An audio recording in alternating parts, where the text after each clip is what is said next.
2011లో బీహెచ్ఎల్‌లో నేను engineer ట్రైనీగా join అవ్వడం జరిగింది. ఓకే. సో, అప్పటి నుంచి బీహెచ్ఎల్‌లోనే పనిచేస్తున్నాను. ఇప్పుడు నేను బీహెచ్ఎల్‌లో ప్రాజెక్ట్ మేనేజర్‌గా పనిచేస్తున్నాను మేడం. రైట్.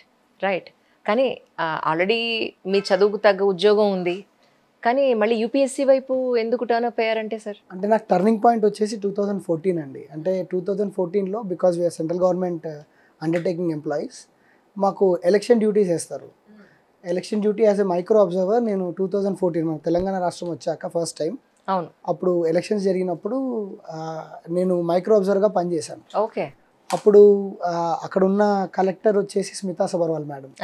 సో ఆవిడతోటి అప్పుడు ఇంటరాక్ట్ అవ్వడము, సబ్సిక్వెంట్లీ మళ్ళీ వేరియస్ ఎలక్షన్ డ్యూటీస్లో ఇంక్లూడింగ్ రొనాల్డ్ రోస్ గారితో అట్లా వాళ్ళతోటి ఇంటరాక్ట్ అవ్వడంతో అరే అసలు బ్యూరోక్రాట్స్ అంటే ఇంత వైడ్ స్ప్రెడ్ ఆఫ్ రెస్పాన్సిబిలిటీస్ ఉంటాయి, they can have so much impact on the society.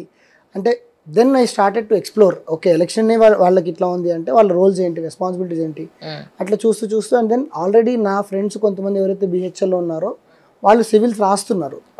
So అది నాకు బ్యాక్ ఆఫ్ ది మైండ్లో ఉండింది, ఈ సివిల్స్ రాయాలి, ఎప్పటికైనా రాయాలి అని. సో 2014లో I started my journey towards civils.